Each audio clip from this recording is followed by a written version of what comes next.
Can you hear me? Yes. I can't even hear myself. Good morning. So one thing we're going to do before we get into these formal introductions and all of that is we want to make this session interactive. So I'm going to be playing the role of the moderator, but I really want to make this as dynamic and interactive between you and us as possible. So I know it's a long room. There are microphones. There are cards on the desk so that if you feel like you can't get to a microphone because the aisles are a little narrow, it's like you're not in economy plus, you're in economy. You can just wave a card and somebody will pick it up and bring it up and we'll take questions that way. First of all, thanks Debbie and thanks to Olga and thanks to everybody in TechAmerica for having this event. It's, to me, just part of the continuous outreach between government and industry. It's one of the things that we try to do as much as we possibly can. It's a learning event for all of us, and that we get to share ideas, and we get to take tough questions, and we get to probably throw back some things to industry as well. So I think these are very, very, very, very valuable sessions. So I'm really proud to be here with three distinguished colleagues because if you're going to talk about the IT reform plan, I think sooner or later you've got to get down to the folks in the trenches that are actually implementing the IT reform plan.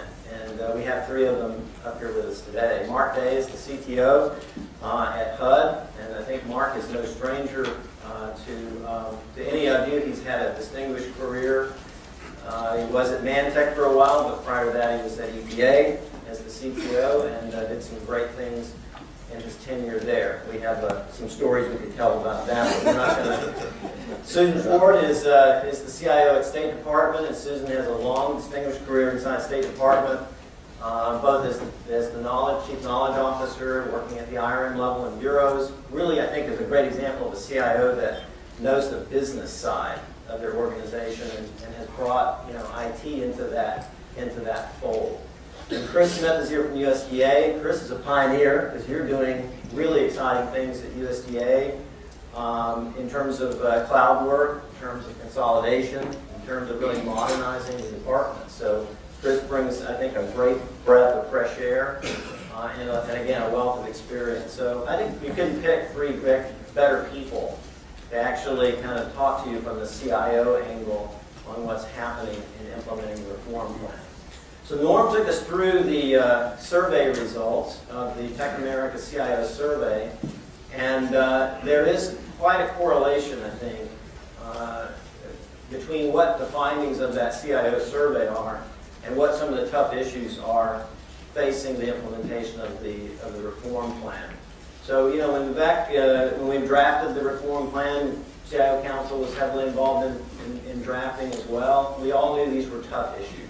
None of these things are really easy to do.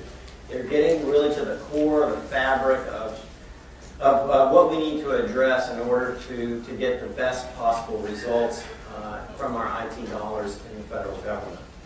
So I thought we'd go through some of the categories of the IT reform plan. We can't hit everything, but it's kind of skim the surface on some of the major activities that are going on and listen from the CIOs in terms of what they're doing and what their challenges are. And maybe you guys could think about advice or questions you have for industry to get feedback from as well. Let's start with the inevitable topic of cloud. Sometimes we often have to think whether there is any other topic in the IT industry other than cloud. But I think the way we wanted to address it was not only just cloud computing, but the attempt of government to move to these more lightweight, agile technologies like cloud, which we all dreamt of, and many of us are actually doing. It's not everything that government's going to be doing is going to be in the lightweight area. But let's talk about it in a moment. And I wanted to let each one of you weigh in on what you specifically, kind of prioritized as your way of meeting the IT-first strategy, which in of itself puts pressure on CIOs not only to get 3 things done in 18 months, but to think strategically, what do you actually have in your computing environment that are conducive from your perspective for cloud computing? So Mark, let's start with you. Sure. HUD is a little bit unique compared to some agencies in a couple of regards. We have a fully outsourced infrastructure today. It is about 80% virtualized. And so we start with a nice technology base, and we start without some of the cultural people issues that one has to battle when thinking about outsourcing and cloud computing. So it's a nice place to start. So HUD is in the position of looking at how do we take our virtualized environment and move it into an infrastructure as a service condition where we get the value of the business model of the cloud. And we're looking specifically for a transparency of cost, we're looking for that agility, and we're looking for an ability to use those things to serve our customers better and to drive cost control by driving demand control. If our customers understand cost at a cost unit level, then we believe we'll get better demand management, we'll have customers who are smarter in what they look for, what they design, and that will drive our cost down and give us a great deal of efficiency. So we're looking at a very big set of things to move. And a lot of interesting challenges around how you reintegrate that with components of systems that remain on non-cloud-based technologies. Okay, good. Susan? What we're looking at initially for moving into the cloud are basically outward-facing social media type applications. That's what we had a lot of those in the cloud pre the IT reform, and we're moving more of those in. When we take a look at what we're doing, kind of vis-a-vis what Mark said, we're looking at doing that but in-house. So we're still virtualizing in-house, moving to consolidating the data centers and virtualizing as we move in. So our kind of response to what are you doing in the cloud beyond the social media moves that we're making would be focused on our definition of cloud services across the various components of our agency. And right now, a lot of those are focused on what we're doing in the data centers. We're doing that first, funding it centrally. We aren't going to move to kind of a chargeback model until 2014, but we hope when we do that, we'll get the visibility into those costs, and we're obviously getting some of that visibility as we move people in. A lot of that is to get over the cultural hurdles of kind of taking, I guess, what would be viewed by the people that own it today, taking it away from them and running and managing it central and further away from where they are. You know, getting people comfortable with not being able to touch everything. So that's really what we're looking at in both the short term and the medium term. We are, though, to promote the policy, working with our acquisitions folks to come up with verbiage that we would put into IT contracts that would mean one of the alternatives you're looking at is cloud. So if you're doing an application, not so much infrastructure, but an application or a web-focused implementation, that you would be mandated to look at cloud as one of your alternatives. I just heard a moan from the back. I think somebody just found out that their Sony PlayStation account was one of the ones that. So good. Let's go to Chris. Now I want to come up back with each one of you. Chris? Thanks. We talk about cloud, and I think to take a step back in the IT 25-point reform plan was a very pragmatic, thoughtful approach. And when you look at the cloud-first policy, it was around agility. How do we deliver functionality and product to our employees and the citizens of the nation? So I always try to look at this from a business context, and for the Department of Agriculture, whether it's ensuring access to a safe and nutritious food for the 30 million children that get school lunch program through us, or whether it's commodities we're buying for international development, or the natural resource conservation services that we provide, where 7 million Americans recreate in our forests and grasslands, or rural America that 65 million people call home, and we want to have economic vitality and make those some of the best places to live on the face of the earth. How does IT support that? And so Cloud First for us was a natural progression through some of the streamlining and consolidation we were doing to better serve our employees and our customers around the world through a set of more secure, more robust, more productive tools. And so we had a major push and a clearly laid out roadmap around what we would term unified communications. So the voice telephony into email boxes to get unified messaging, instant messaging across 120,000 people, web collaboration resources, again, for 120,000 people, which for Department of Agriculture, which like many large organizations with very fragmented stovepipe, is a huge productivity uptick. So as we streamline and consolidate and provided more robust tools to our employees to be more productive on behalf of the citizen, we've embraced a cloud-first policy in doing that, because we know there are certain parts of those tool sets that we'll never be able to scale at the rate in which the commercial providers can. So you've seen us lean very forward in terms of in our own infrastructure implementing a cloud-based solution about 18 months ago, in which we're seeing those products and services which we think should remain within a government space three times less output in terms of operating expenses. So that's a major reduction, and using that compute and using that scalability for our internal offerings, and also entering into contracts with other purveyors in cloud email and collaboration services. GSA has led in that space, so we've moved about 25,000 people at this rate at this point as of today, and we're moving another 2,000 roughly every night. And ultimately, we'll have a large foundational piece of our unified communication strategy in a commercial cloud offering. So you'll see us start to bridge the gap between that private and public offering, making sure the security is there to continue to build out on those platforms. I think in our near future, we've identified what I call CRM Lite, or Customer Relationship Management Lite, as well as an internal social media set of collaborative tools that again builds on that unified communications and is focused on increased productivity, increased service delivery to the citizen. And we're actually live in that in our own cloud environment, have 120,000 people in that offering. So we're very, very excited. We think the drivers for us are efficiency and effectiveness, and so efficiency is obviously that cost point, but I also put security in there in the effectiveness. If done correctly, we can be more secure through these offerings. Agility, I talked a little bit about that.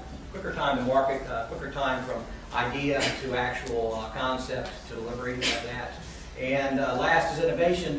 Some of the most, a lot of the bright ideas obviously come from those individuals who are closest to the business problem they're trying to solve. So that entrepreneurial spirit, allowing that through agility and efficiency, we can more quickly get products on the street and tools into people's hands. Good. So I'm going to do a follow-up, and then I'm going to throw open to just begin to get some questions from the audience in case you're handing cards in or you want to jump to a microphone. So yeah, the long pole in the tent, let's just put it out there, on cloud is security. It's been raised several times in questions already this morning. And it's interesting because, and I'll grossly generalize this a little bit, but Mark, you sound like you're more of a consumer.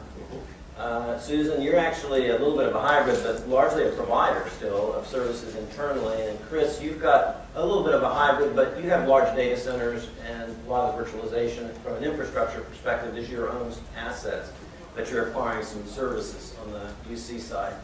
So tell me individually, and you alluded to it, Chris, a little bit, what's your concern, or what are the ways in which you're making sure that security is being effectively addressed in whatever you're providing in a cloud-oriented environment?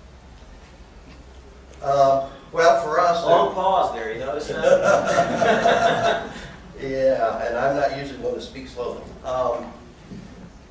We're doing a couple things. In our managed service, where we're outsourced, we leverage the standard FISMA controls. And because it's managed service, we have a lot of control, and we tell them what to do, frankly, in a lot of cases. As we move into cloud, we're looking at a couple of things. One, Norm got it right, FedRAMP matters. GSA, we are looking to GSA to give us an awful lot of help in this area. Second, we are probably very comfortable being in a federal shared cloud. We are probably less comfortable being in a fully public cloud. And so there's a comfort zone issue that we have to address. And finally, I think that Susan put her finger on something very important, which is private and public might be better viewed as ours and shared, if you want to talk about the cultural issues. No matter where you sit, when I share with somebody else, upward, bigger than me, there's discomfort that I've lost some control. And so that's a cultural issue. As we move from HUD's virtualized environment to a shared federal environment, there's a concern. Do we have adequate control? Do we have adequate insight? And I think that that's going to be true no matter where you sit. There's always some level of how do I play in the shared environment, and do I have what I need? Okay. So Susan, the way you described it, obviously security is a big issue because you mentioned mostly public-facing information going to the cloud-type environments, but you're doing cloud yourself. It's a virtualization in your own department. But again, security has got to be a big issue. Right, so it's a big issue internally, and I think some of the things so the continuous monitoring, and I'm sure many of you have heard John Spraker talk about what we're doing in continuous monitoring, but the continuous monitoring that we're doing of the antivirus, the configuration, many of the other vulnerabilities, doing that across the infrastructure kind of every 36 to 72 hours. We're implementing that now. Data loss prevention, looking at those. So the same things that we're doing for ourselves, that's what we would want as we look at opportunities to move more beyond just already public facing into a privately provided cloud. We would be more comfortable in the federal cloud for security. We want to know at this point in time our data is in the United States. I think we're just taking a very conservative look, and I think until we feel comfortable that we can get that level of security, either by adding on to what FedRAMP provides, we won't be moving. I want to add one other thing that kind of I thought of when Chris talked, is we've done a lot of consolidation of some of these major things. So our next opportunity to go to the cloud is really when we're looking at another major investment. And some of those are not coming up until 2014. And I think by then, some larger players like you will have been there for a while, and we who are more cautious will see how that went, both from a security, contracting, service, and other. You're saying we'll suffer the cuts on Bleed, Chris, bleed. Susan, what are some without getting too detailed, what's some examples of things that you are going to be considering moving to those environments? If you can answer that, I'm not sure. So then all the people back there in the department will read it. The things that we would be talking about would be looking at putting mail, certainly unclassified mail into the network or storage, things like that. Right. First, I think those will be the first things. Okay, that makes sense. Chris? So security, I think it's no matter what system you're putting into place, the dynamic has changed demonstrably for many years now. We've been in a major push on the cybersecurity front, and we have a long ways to go as a nation. And while we're making inroads, there's a long, long way to go. So I think if we're thoughtful and with the right due diligence, the cloud actually may be able to be leveraged into a more secure offering in certain instances. Now, I think we have to ask ourselves, do we really need to be protecting everything? And I think most of us decide, no, we don't. The question is, how do you identify those pieces that don't need to be, and can they go out into very low cost, commodity, scalable solutions? So I think you got to have a framework that you look at to say what's a good candidate, and security's got to be one of those pieces of the lens, the prism that you're looking through. But I think as we streamline consolidating, one of the things we talk about is improved security, is improved performance, improved ability for disaster recovery.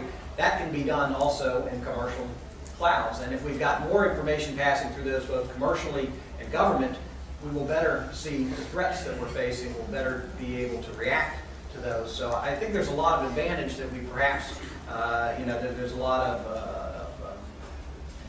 of haze, as somebody said in it was a good quote, is there haze or fog on the ground from some of the cloud stuff we're going through? And I think there is. We've got to cut through that and see, what's the value for us, and maybe we need to look at it in a slightly different way, because I believe you can improve security in some of these things that we're doing. I think the more difficult piece is going to be where we aren't looking for those protections, but we're utilizing that information back into a higher level of security. How do we do that? What are the boundaries? Does that need to be air sealed? How are we going to transition to that? And I think we'll get the right answer as we go along. And I think there'll be some missteps. I think you can't turn around this town without having a cybersecurity issue above the fold on the front page and major outages. So it's not a panacea with cloud first, but done correctly. I think we've got a lot of opportunity around those things we talked about, efficiency and agility and innovation. But you got to have your table stakes as you go into those and do that very, very well. Absolutely. So I got a question here, which I think is a good one as a follow-up as well, and it goes along with this theme of a conscious decision being made by agencies, whether you're going to be a consumer of cloud services or a provider, and you might be a hybrid. I think all of you are in somewhat different situations. So, Chris, how would you answer that? Are you only are you going to be a hybrid, or are you going to try to be an aggressive cloud provider because of the infrastructure investment in USDA, or what? We have a long tradition of cross-servicing other federal agencies as well as, of course, the Department of Agriculture, and so it's never a head-on competition. Of course, that's not our interest. The question is, do we know how to do things very, very well? We need a certain level of focus from a government standpoint, so understanding some of the uniqueness of the arcane rule sets that we have to work through. But we also benchmark ourselves to make sure that we are a competitive offer. So I think you'll see us continually look at that balance. We look strategically at our offerings, and I think what you'll see is a more robust set of end-to-end. And the better we get that framework or that lens that says these things are low-cost commodity, high-scale, need this level of security, we want to direct that to the right place. And my belief is that's a commercial offering, from the very large-scale cloud offerings that we've seen done very, very well, because we'll never be able to scale. We don't want to put the CapEx out there to do that. But there's some other portion of the portfolio that needs a little different rigor, and I think you start to get into this cost trade-offs, and generally we do that very, very well because we understand it and we can scale in those spaces. So I think you're going to see the continued kind of evolution along this path. Okay. I mean, I think you guys have pretty much laid out what you're a little bit of a hybrid, Susan, and it's also wait and see and look at some issues being resolved. Mark, you sound like more of a consumer. Yeah, definitely. I've got questions here, but I wanted to also open it up just so that we could hear other people's voices, in the room. Anybody want to get up to a mic and ask a question? Raise your hand. I'll ask a question. Okay. So we're hearing a lot about a federal shared cloud. And we've just heard that government is closing multiple data centers, particularly in our area. How are you, and my question is really for the panel, how are you looking to leverage those investments that government already has in data centers versus going out and building new or acquiring new facilities, et cetera, to fulfill the needs of a shared private cloud? Well, we're consolidating down to 4 data centers as part of the plan. So we did build one data center with Recovery Act money.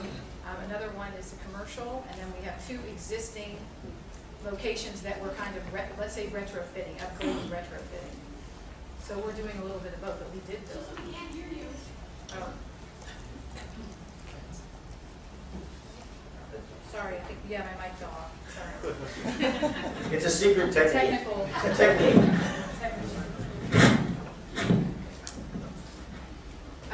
I just said that we were consolidating down to 4 data centers, and we're kind of doing it. We're doing, again, a hybrid. We built, because we got money in the Recovery Act to build a data center. We have 1 commercial data center in commercial space and power, and we are consolidating that into 2 existing data centers that we have the leftover. So we'll move to 4 of them. Yeah, and something similar. So we're not building any new infrastructure, but we modernize our internal footprint because you've got all sorts of different things going on within a data center. If you have the luxury of building something new from scratch, I mean, the energy efficiency and some of the things that you're able to get by building today, 6 months ago, you couldn't get. So looking at BUE and those types of things, getting around a ratio of 1 the equipment uses just as much as the facility needs are extraordinary. So we internally have identified 5 government facilities down from 43 that we continue, we call them pods, that we modernize the floors to go along, increased virtualization rates, increased virtualization across storage, network, and everything else. So we continue to get efficiencies for our internal offerings, and then we've got that end-to-end spectrum, as State has said, as Susan said, we envision 2 commercial offerings within our kind of end-to-end suite of services, which again will work to leverage our buying power within USDA, within the Fed, to get the biggest bang for the buck and continue to get those efficiencies. Harness the emerging trends as we go forward. Yeah, this is another good question somebody submitted. I posed this as a liability, and it's often posed as a liability issue of cloud computing is the security card. However, all of you, I believe, have moved something into cloud environments. Therefore, security must have been met, at least from your perspective, and that you're confident that the security is meeting the requirements. So talk to us a little bit about that. Without again company names and getting into FISMA and this things, but how have you convinced yourself that perhaps even a secure cloud environment is maybe superior to what you have in some instances running yourself? Mark? Well, I think the old adage, trust but verify, is the name of this game. We have standards. Now, how do we go out and verify? So continuous monitoring, so that we actually have shared feeds with the vendor, so we can see what's going on as well as they. Looking at an audit program where we do, in fact, look at the compliance with our standards. Frankly, looking at track records, past performance. Do people have the capacity to do this work? And it's a multi-part program, and it's not without its moments where the comfort level may be less than you would like, but you know, this is a journey to greater efficiency, and the journey to greater efficiency requires us to step out and take an occasional risk, but let's hope it's a managed risk where we've made the right choices on how to mitigate that risk through a verification program. Okay. So for us, everything we've moved is really public facing. So we want, and so the scalability and the cost were just compelling enough to move those out. And security for those wasn't a huge consideration. Okay. That makes sense.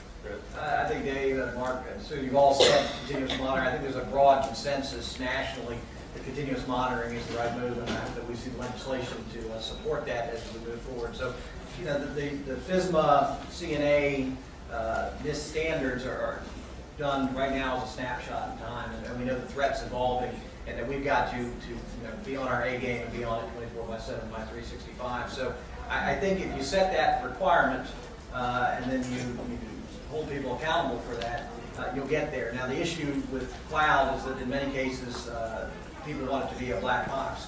And depending on what you're buying, that may be fine. You know, service levels are met, so be it, that's good. But if you're going to, you know, above a low system up into the moderate or high, and we've had, I think, a long tradition of SCIFs and commercial facilities, we know how to do it, and we can do it right, but it's not going to be a black box. There's going to be a demand for transparency on that information in a secure manner back to us so that we can monitor that, so the trust but verify, and we've got to be able to see that, and then we've got to be able to react in the case where we have had a penetration and a vulnerability has been hit and we've been compromised, then we've got to be able to, with great assurance, be able to close that out, do the forensics we need. So, you know, that I think is going to be part of the maturation as we go forward. But again, I think we've seen, you know, classified activities in commercial spaces for a very long time, and we'll figure out how to get there. One final thing, and I want to move on to a different topic, but each of you are no doubt, and this is true across the government, federal government, all agencies are, quote, moving to the cloud with different speed, pace, and direction, based upon a lot of different variables.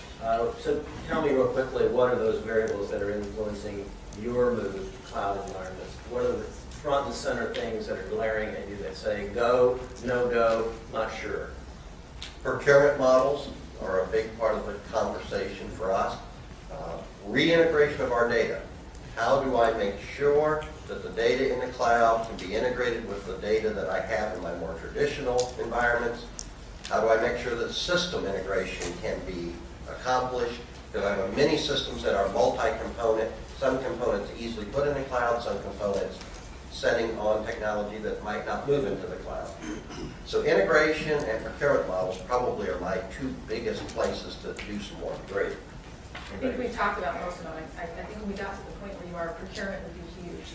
And but the security up front, how do we ensure that it's as secure as we feel we're offering those services now to ourselves? And then the timing. So what's the right time from an investment perspective to really seriously consider that as an option? Yeah, that's great, because I think that's part of the CIO strategy that's missing from a lot of the discussion. Is the right time, right place to move certain things into these environments. Good.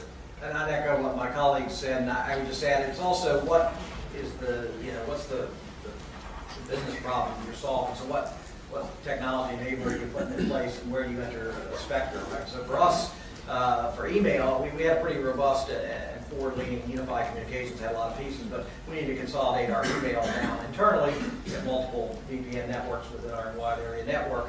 So we were entering this spectrum, at a certain point, consolidation and maturity that needed to occur into the cloud, since we decided to go that way. So we were flipping our on-premise solution, which we had half the department into, but we still had to do that consolidation. So in that case, it was a very complex undertaking, and you have to ask yourself, is that the right one? For us, it was. If it's something you're already mature in, and it's a low security impact, but a lot of return on that investment, I think that's a prime candidate. Again, this framework to look at to what you're going to put in. So I think each piece of functionality or system, or whatever you want to call it, to solve that business issue you've got on your hands should be looked at and say, okay, well, this is a great, we need a lot of elasticity.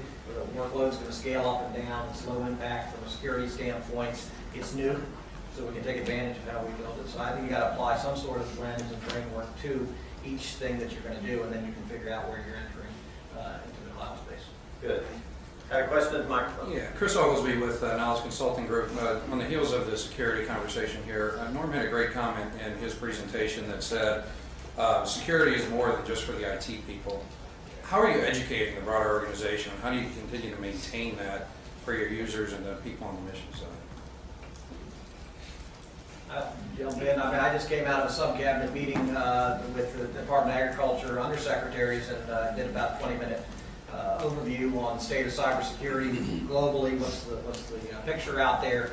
What USDA specific threats were we hitting? And then we just reminded people, here's the progress we're making, but it's really the human interaction with these machines that causes security inherently being an unsecure system, but it's us. We're the front line of defense. So I think that continuous marketing, United States does a fantastic job on this front. We've taken notes from them over and over again, that continuous marketing and letting people know, here's the actions you can take to secure the chain here. So let me change gears a moment, because we'll run out of time if you're not careful. Let's change gears to a little bit different topic, and that is the conversation and the findings of the survey and the IT reform plan focus on the investment decision-making process used for IT in the federal government. So this deals a lot with transparency.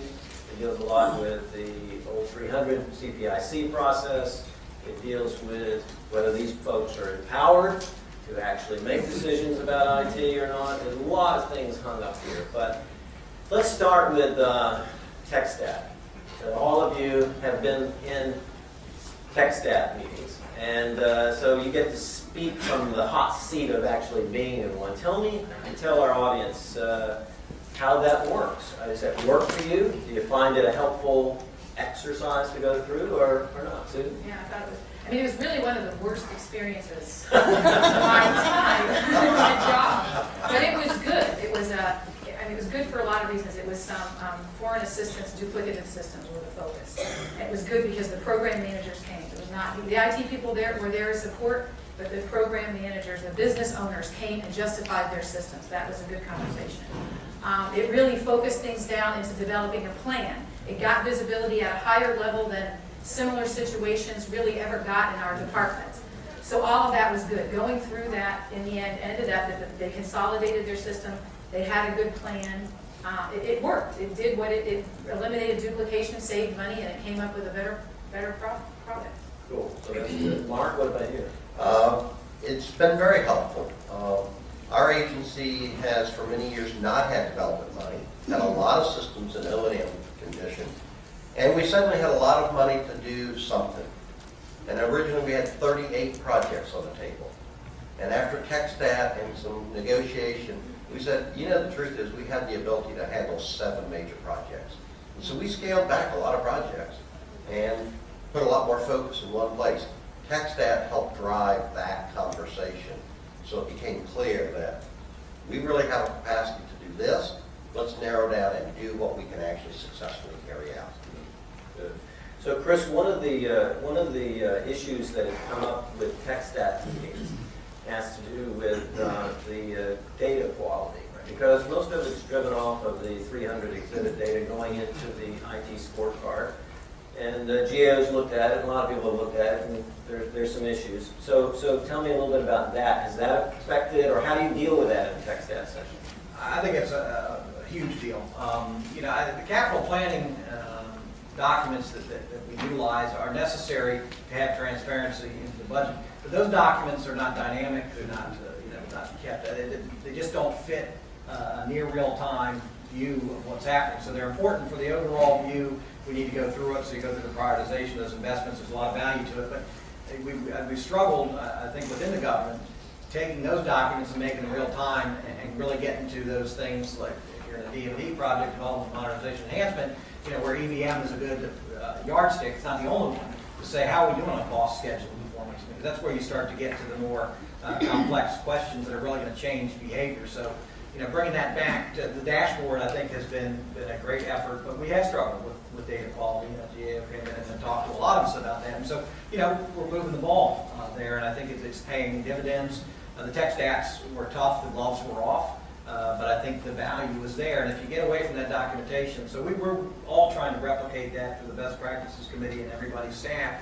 We're all doing tech stats now down as part of the IT-25 reform plan down to all agencies. And I think what we've got to get through from my perspective is the documentation is important, but don't overdo it. I mean, you need it to the level that you can understand that you're seeing the factual information and those key performance indicators so we can change behavior. Because I don't think any of us get these large-scale implementations because there wasn't a business issue we're trying to resolve. So I'll use the one USDA was focused in on, and I think tech stat paid dividends, was what we call web-based supply chain management, which was a supply chain management implementation. And it was extremely important. We do about $2.3 billion in commodity buys for school lunch program for 30 million Americans in this country. 30 million Americans, school children, and about 200 million people overseas in terms of our aid programs with AID. And so we were changing 25 years of business process across 4 agencies within the USDA and then the Agency for International Development. And we were putting in a commercial off-the-shelf, best-of-breed supply chain management product. And the project was overscheduled, it was not over budget. But I think the focus in coming in and talking about it and saying the business value of this is that important. Let's focus the business stakeholders, let's focus the administration on this, and Congress, and let's go get this thing across the line. And we're very successful in doing that. So I think the quicker we can get down to those two drivers of project management and keep the eye on the ball, and what's the win here, will be that much more successful. Yeah, so, I'll get to you just one second, I'll ask them a follow-up. I really love people asking questions, believe me. There's an interesting diagram in the TechAmerica CIO Survey of a table and who typically sits at a tech stat meeting. Pretty interesting because most people think it's just a one-on-one between Quebec and the CIO. So I want to ask each of you, not necessarily about that, but someone would ask, do you have the equivalent of tech stat meetings within your own department or agency? And are we using, are those effective? Because if we hear you talk, it sounds like getting it up into the Quebec office is really helpful to you because you have the program side sitting beside you and you've got all the issues on the table. What's working or not working for your governance process and your investment process in your own agency that could also learn from TechStat? Mark? Well, I think that we have used TechStat to inform the interest level of our programs and others in doing our own internal approach. When they see that they've got to do it in front of O&B, it's very easy to decide we ought to do it internally first.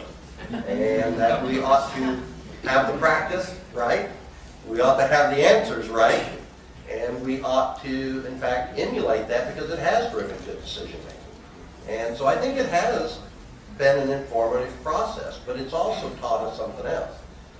Which I think gets to the question of how much documentation. It's taught us that it's like SLAs. When we all first started doing SLAs, we wrote 100, 5 mattered, but we wrote 100 and we had too many to manage. And I think the same thing's going to turn out to be true here. These are just SLAs about our projects. What are the vital few? How do we focus on the vital few? How do we actually use them to drive our behavior?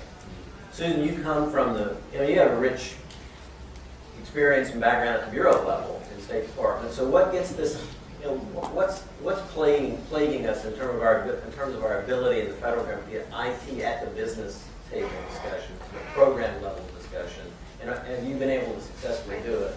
I think we have discussions of IT at the higher levels, and I think that's been truer under this administration because at least state's taking much more advantage of technology to carry out its mission. We do have a senior level investment board. What I don't think we do very well is get the key business issues to that board. We get mired in down at a lower working level in getting the 300 right and having those discussions. So the tech stat, I agree with you that the tech stat discussion was not about that detailed level data. And we've just started doing the tech stat. I think we, in fact, might have been the last agency to have an internal one. We just did that. And I think the value of it was there was a lot of work done before we actually had the meeting on some of those details. But when you get to that internal tech stat, and when you get to your investment review board, the questions are different. And they need to be framed for that audience. So that audience, at least in our case, what we like to do is take what comes out of the tech stat and define for our investment review board, this investment, it costs this much. This is what you get from a business perspective. It's taken this amount of time. When you stack this up against the department's mission, is it something that should be a priority? And if not that, then what?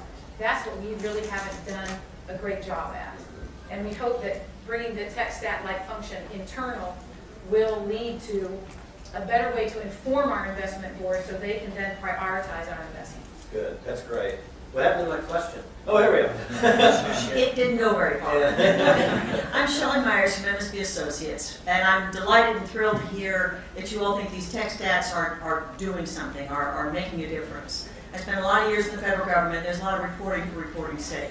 But my question really is, come on, when are you going to share it with the rest of us? Who is going to put it all together, start taking trend information, publishing the minutes? I mean, there's something to be said for learning other people's mistakes vicariously, so we all don't have to keep doing the same thing. And so my question is, maybe there is some trend information already, given what you all know, the rest of the CIOs in this room, or is that something that OMB is working on to start making it transparent? What's wrong with your programs are probably wrong with our programs, for heaven's sakes, and we could all start learning. Now, again, instead of just keeping it internal to where you all are. So that's my question, whether you all can answer it or not. There was some trend data shared out of the initial. So the tech stat rolled out to all agencies within the department and across the federal government has fallen under the auspices of the Best Practices Committee, which I co-chair with Michael Cadis, the CIO from the Department of Energy, and Terry Takai, the CIO from the Department of Defense.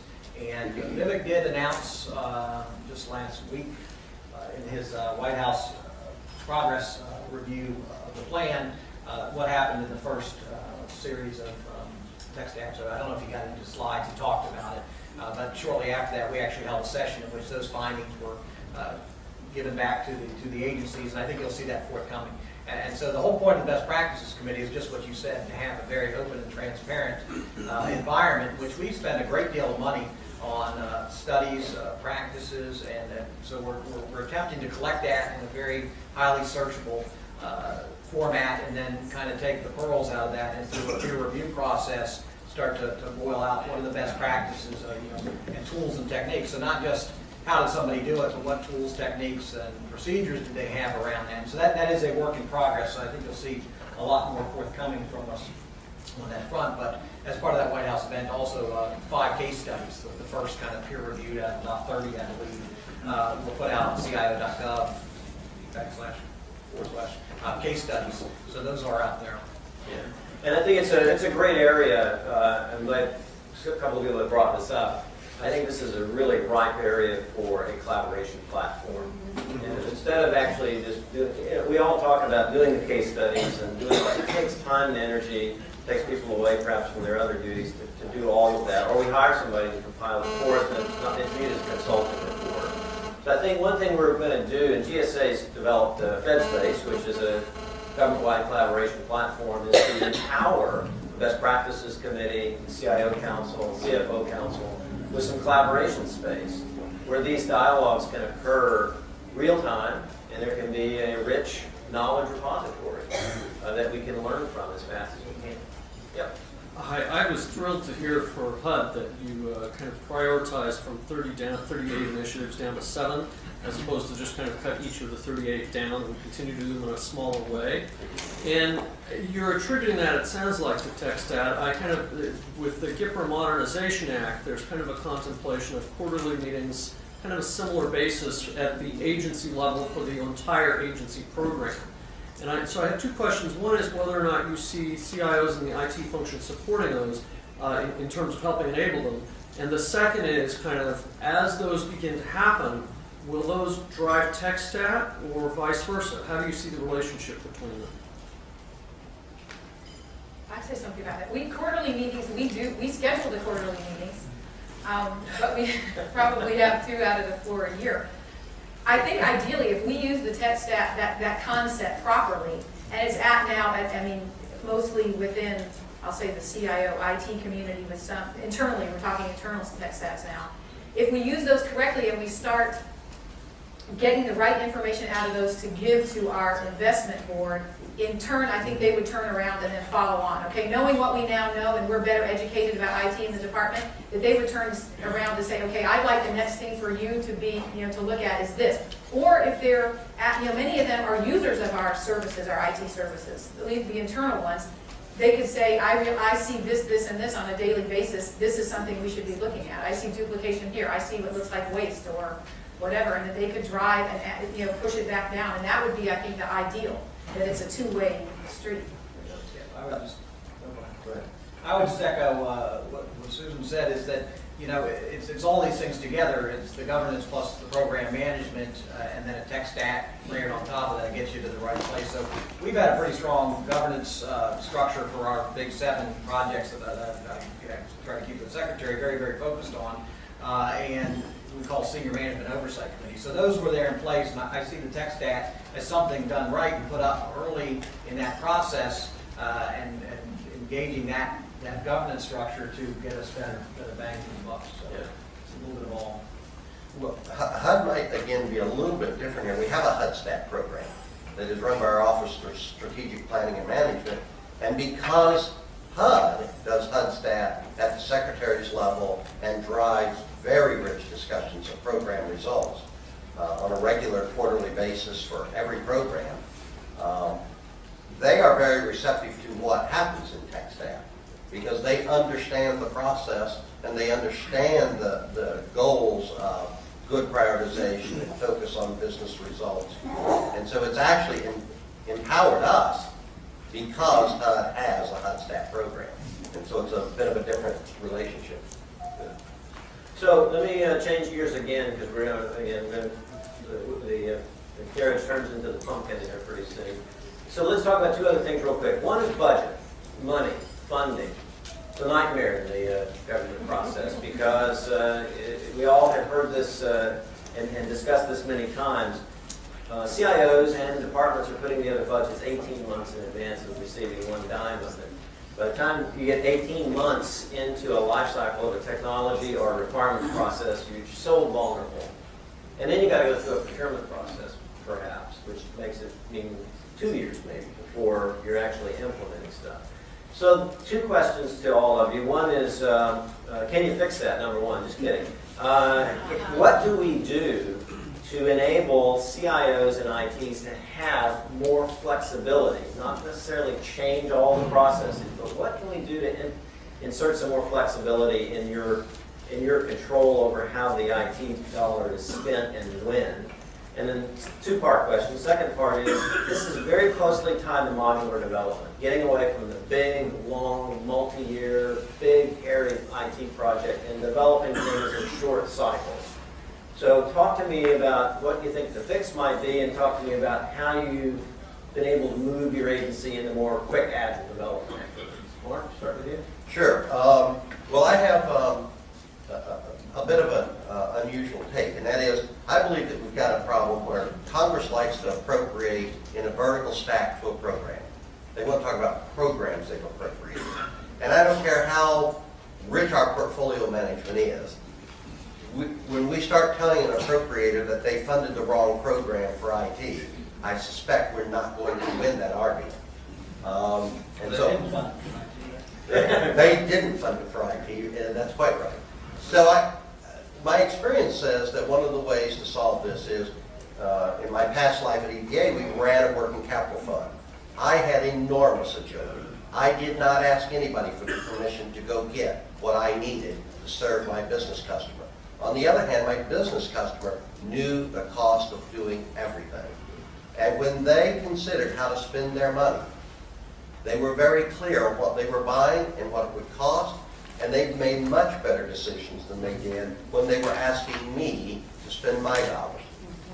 And I think that that relationship gave me the horizontal ability to work enterprise-wide, gave me the ability to do efficient, effective things, but it gave the programs the ability to really consider what is the business impact and how do I prioritize my dollars, because they're my dollars. If I don't spend them here, I can spend them on something else of my mission. And so it gave a great deal of prioritization pressure for them to do it right. That's good advice. I would say one thing I think that we don't spoil as much as our capital investment funds or know your money. We have fees and we have 2-year appropriations. We do have so for that money, I think that the kind of what I'll call the chunking. So if you have to deliver functionality within 6 to 18 months, that will help you no matter how you get your money. And you're going to be able to deliver something that's useful. So we had that mandated to us for one of our major messaging projects because we weren't really delivering OMB mandated, but it really worked out better. We did a better job. We delivered functionality. The working capital fund, I think that that's all. We have some of our services under working capital fund and intend to put more infrastructure services under working capital fund.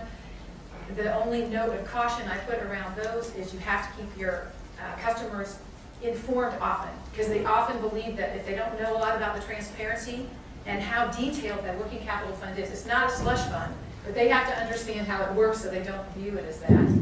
And we do have, for one of our major services, our desktop services in the department, we have a customer service advisory board. So that also, they're kind of the decision making or suggestion giving body for us representing the customers on what kinds of things we should add to the service or take away. And they do make that based on a financial decision. And since it's moved under the working capital fund, we've had a much better understanding of how we're really spending the money than it was just distributed. I think the working capital fund is a good way to go for services that fit that under ongoing services. More transparency. More transparency and better decision making. You're paying because you're paying out of your pocket to get that service, and you're going to pay in a different way than if it's just given to you from your perspective as free. Right. Yeah, I just build upon what everybody said is that I think line item authority in the case of appropriations for IT would drive a greater accountability. I think it's the expectation it should be there. So I would love to see, in our case, as Marcus said, when there's programs and there's no specific line item for the IT, the expectation is that you'll go deliver it, you'll make it happen. And if you haven't identified your base for that, it's a tough hurdle to overcome. So I would love to see that. Working capital, I think, is huge, and then the budget flexibility to have 2-year.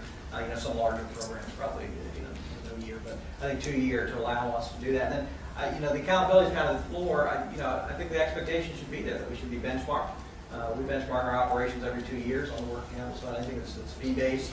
And then I think that they should expect a sophistication around activity-based costing and management, that we have very transparent cost models, chargeback models and all that type of stuff. I think it's just huge. But I think we've got to get to the point where it's not a cost center, it's a true enabler, because in this period of shared sacrifice and the need for deficit reduction, which is very real, I think we've got to increase productivity, and we've got to get those products out more quickly, because we've got to increase the service to the citizen. There's that expectation as well, and that should be a demand. So I would love to see the line item authority.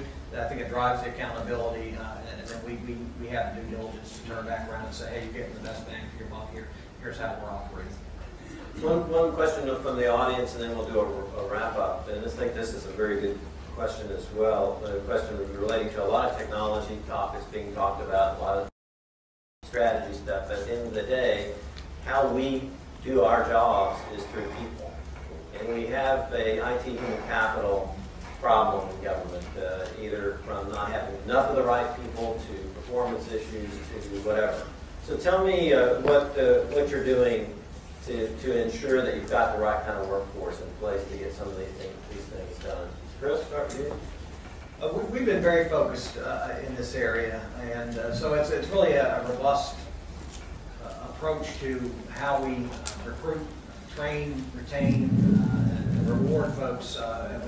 As everybody does, you have multi-generational workforce that we've got to be cognizant of, and different groups within that may be attracted by different drivers, different training, different recruitment strategies. So we tried to lay out what I think is kind of a robust set of activities that focus in on that. So one I'll give you is cybersecurity. We've been making great strides on that front, and I think it's a real change in how we have to attack the problems. We talk about continuous monitoring, but we've got to instill a certain level of security understanding in every IT worker around there. I think the Air Force does it well with their Cyber Warrior program. There's others you can point to. So we created an internship program which was focused in on not bringing people just into security, we're giving them a base level of understanding so that anything they do, whether they go into architecture, engineering, database management, you name the program area that they're going to go into within IT, they have a base level of the cyber threat. They have been trained on how to do their jobs, and there's a continuous effort to do that. And so we think that makes it attractive in a tough recruiting environment where those skills are highly sought after. And we try to explain what's the business that we're about that you're going to help secure. So I think that's a positive aspect of what we're doing. But I think we have a long ways to go. The IT Workforce Committee under Matt Perry and Malcolm Jackson is doing a very good job. And then we're just finishing up the IT skills assessment, which will help inform that. There's a lot of cybersecurity matrix work going on with them and the Susan, what's been some magic for you? We don't really have a hard time getting candidates to apply for a job. People like the idea of working for the State Department and the State Department mission, so that's an advantage. I think where we struggle are in a couple of areas. Hiring people with basic level IT skills, but that can do management type job, contractor management, manage SLA, set up performance metrics, not just a hands-on technology, because we have a significantly large contract workforce. And then how do we transition the part of the workforce that's working on legacy systems as we get rid of those and have the flexibility so we can bring in the people that are newer with more updated, people with updated skills. Those are really I think our two biggest challenges. Good. Mark, what about you? I think, picking up from where Susan left off, I think one of the really tricky goals and processes that we have to tackle is fully outsourced. Now I need very savvy people to oversee that outsourced work. They need to understand IT, they need to understand metrics and management and remote management, if you will. And that is an interesting grouping of skills when in fact they're never going to do actual IT work for you. They're not going to acquire their base IT understanding working for you because we don't do it, the contractor does it.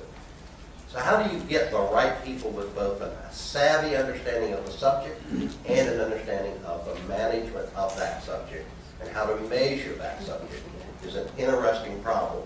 Career ladders, we have to be we're trying to be very thoughtful about what's a career ladder for a person coming in at a lower level to acquire that subject matter skill and that metrics management skill at a junior level so that they can work their way up the chain in that environment. I think the other thing I would just suggest to everyone, mission, mission, mission. If you want to recruit to the federal government, the mission has to be forefront. That's what brings a lot of people to care about the mission. And that's how you recruit an awful lot of times. That's good advice. So here we are in front of industry. One of the things that we started off with was a way in which we can collaborate effectively between industry and government. GSA, as Martha Johnson said earlier this morning, is putting together under the IT reform plan a pre-RFP collaboration platform so that agencies can reach out and have conversations about the problems and sensitivities around the procurement process, but it's a front face to the procurement process on what are some innovative ideas, different ways to approach problems. So what would you guys ask from industry as federal CIOs? I know you probably want free, no-cost products anytime you get them, but what do you feel like you need and want from industry, and what can you do better, and what can they do better to make that work as good as it possibly can? Who wants to start? could say the best question for Lance is I did. dump the chump, right? I'll jump in. I think, you know, it's an expectation that you're bringing a very strong capability that we're interested in. I always like to see that there's an understanding of the environment you're entering, and it's not just this rigorous, unbendable framework. If that's something you're bringing to me, in my experience, we're not going to be successful together. So, you know, I see it as a two-way street. Now, obviously, we're paying for a service, so the expectation from my perspective, or if you were paying someone to do something, is that we're going to hold you highly accountable on that. But it's also very pragmatic that mistakes will be made. None of us is perfect in what we do, but I think the more you can understand the business we're about, we're not asking you to be the expert on it, but that you understand the environment you're walking into, the better off we'll be. Good. I think that's a really good question. I think that's been asked on the TechAmerica Survey every year.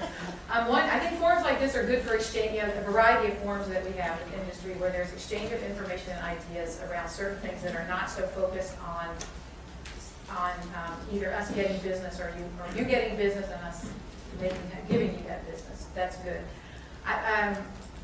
One of the things, just because we're going through a huge conversion of how we do our contracting, is many of you have expertise that we don't have, and you have experiences that are well beyond what we do for ourselves.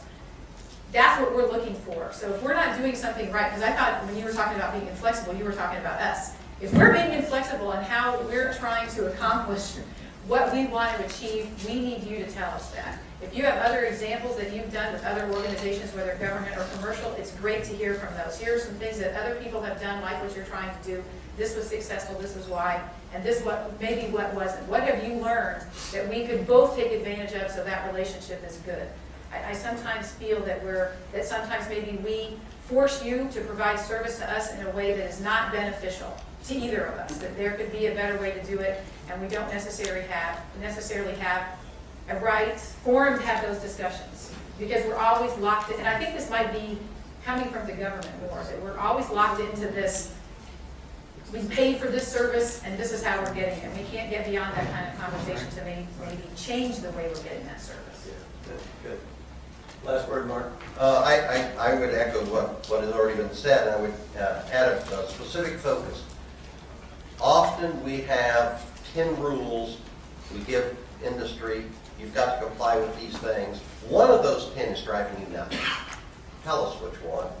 Help us know where the really onerous requirement is that we've put out there that with a slight tweak gets us still the goal we've got, but makes it much easier for you to comply with. If we understood that, it would help us a great deal. The other thing I think we ought to consider is neither side understands the other very well. Having served on both sides, we don't understand the motivations of either side very well, and so we don't understand the decisions that are being made. I'll just give you one example. My procurement officer asked me today, why does a salesman care if I buy it October 1st or September 30th? Right? Now you know why that matters, and I know why that matters. My procurement officer had no clue why that mattered. We really do have to help each other understand the perspectives enough that we can, in fact, be good customers. Very good. Well, this has been a great conversation. I want to thank you for being patient and also submitting your questions. I still have some up here, obviously, that we didn't get to, but these folks will hopefully be around for a few minutes if you want to do a follow-up. Again, join me in thanking all three of them for doing a great job.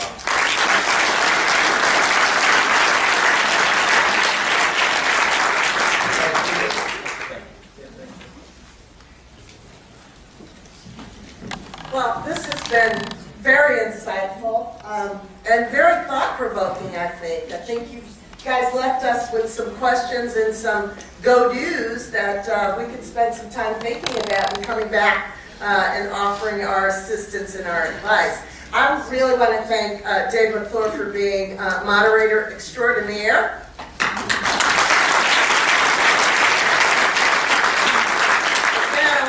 Our panel. I don't think we could have selected a better panel for the morning and to really get into the guts of the IT reform plan. So thank you very much.